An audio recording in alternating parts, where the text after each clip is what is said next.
Deu capítulo de número 26, as primícias da terra. Aqui fala a respeito da primeira produtividade da terra, que nós sabemos que deveria ser oferecida a Deus. E também tratando da festa da colheita, que também é chamada de festa das primícias, uma das festas grandes que recordava os grandes feitos do Senhor, né? Após a saída do Egito, como a Páscoa e a entrada em Canaã e etc.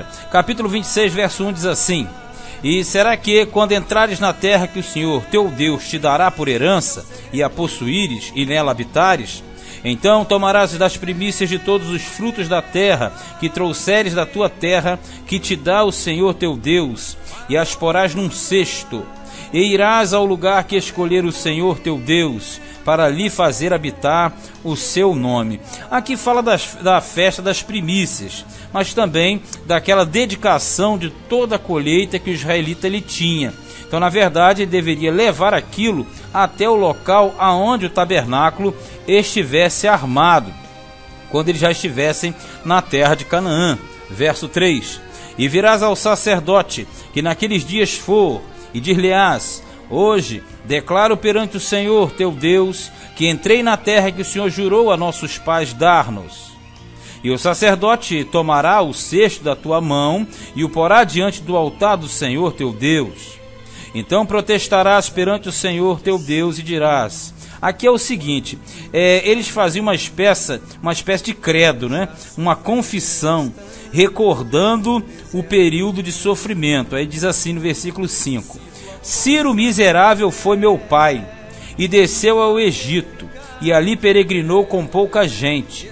Porém ali cresceu até vir a ser nação grande e poderosa e numerosa. Veja bem, quando ele fala Ciro miserável foi meu pai, ele está se referindo aos ancestrais, no caso Abraão, Isaque e Jacó. Por que Ciro? Porque a Síria é uma referência a Arã ou Harã, aquele pedaço de terra, aquela parte de terra acima de Canaã, aonde automaticamente Abraão estava quando foi chamado por Deus. Lembra? Quando Deus chamou Abraão, ele estava em Harã. Só que Harã futuramente passou a ser chamado de Síria, e o habitante da Síria é o Ciro. Por isso, quando ele fala Ciro miserável foi meu pai, quer dizer assim, ele peregrinou em Harã. Por isso que ele diz assim, peregrinou com pouca gente, porque eram poucos, mas veio a ser grande nação. Por quê? Abraão gerou Isaque, Isaque gerou Jacó, Jacó foi para o Egito e lá Israel se multiplicou. Então, na verdade, essa confissão na entrega era um reconhecimento de que, na verdade, eles foram povos nômades, andaram, tiveram uma origem nômade. Na verdade, Abraão, Isaque e Jacó foram peregrinos, não tinham firmeza na terra, porém Deus os sustentou. Aqui diz assim, versículo 6: Mas os egípcios nos maltrataram e nos afligiram, e sobre nós puseram uma dura servidão. Então clamamos ao Senhor, Deus de nossos pais. E o Senhor ouviu a nossa voz e atentou para a nossa miséria, e para o nosso trabalho, e para a nossa opressão. Aí está falando de todo o período de sofrimento no Egito, do clamor, e quando Deus automaticamente levantou Moisés. Olha no 8. E o Senhor nos tirou do Egito com mão forte, e com braço estendido, e com grande espanto, e com sinais e com milagres. E nos trouxe a este lugar e nos deu esta terra, terra que mana leite e mel. E eis que agora eu trouxe as primícias dos frutos da terra que tu, ó Senhor, me deste. Então as porás perante o Senhor teu Deus, e te inclinarás perante o Senhor teu Deus. Então veja bem, então eles deveriam trazer as primícias, e chegando ao sacerdote, eles deveriam fazer essa profissão de fé, professar este credo, reconhecendo que eles foram nômades, que eles vieram de uma geração pobre, mas que na verdade Deus fez prosperar, tirou do Egito e introduziu na terra. Então essa era a oração ou reconhecimento do israelita, reconhecendo que Deus tinha levantado uma grande provisão, dando-lhes a terra prometida. Olha no 11. E te alegrarás por todo o bem que o Senhor teu Deus te tem dado, a ti e a tua casa, tu e o levita, né, e o estrangeiro que está no meio de ti.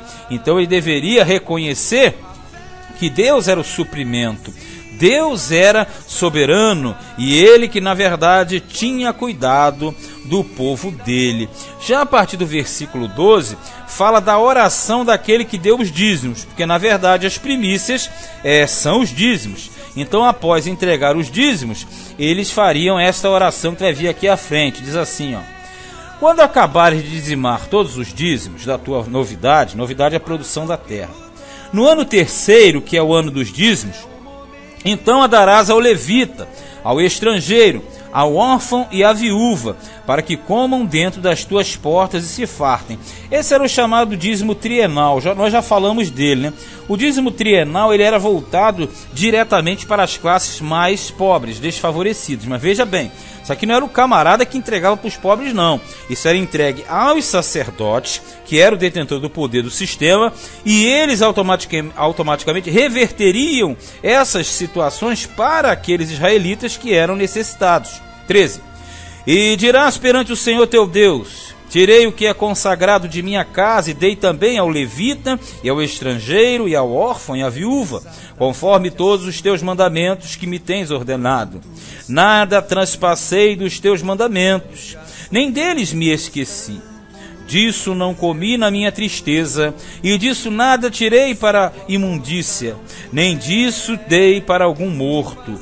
Obedeci à voz do Senhor meu Deus, conforme tudo que me ordenaste tenho feito. Veja, quando ele fala que disso não comi na minha tristeza, tipo assim, não consumiu o que na verdade era para o Senhor. E disso nada tirei para a imundícia, quer dizer, não tirou para outros deuses.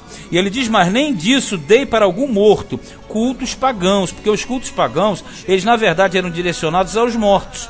Então ele está dizendo assim, fiz conforme a lei do meu Senhor, que é entregar ao Deus verdadeiro, e não nas práticas pagãs, né? 15. Olha desde a tua santa habitação, desde o céu, e abençoa o teu povo, a Israel, e a terra que nos deste, como juraste a nossos pais, terra que mana leite e mel. Neste dia o Senhor teu Deus te manda fazer estes estatutos e juízos. Guarda-os, pois, e faze-os com todo o teu coração e com toda a tua alma. Veja, aqui era uma oração que, na verdade, ele deveria fazer, ele deveria proclamar isso. Perante o Senhor, reconhecer que estavam cumprindo as ordenanças de Deus, que não eram mesquinhos, que não eram egoístas, mas que na verdade eram servos fiéis ao Deus com todo o coração e com toda a alma. Hoje declaraste ao Senhor que te será por Deus, e que andarás nos seus caminhos e guardarás os seus estatutos e os seus mandamentos e os seus juízos, e darás ouvidos à sua voz. É automaticamente um comprometimento em guardar aquilo que agrada a Deus.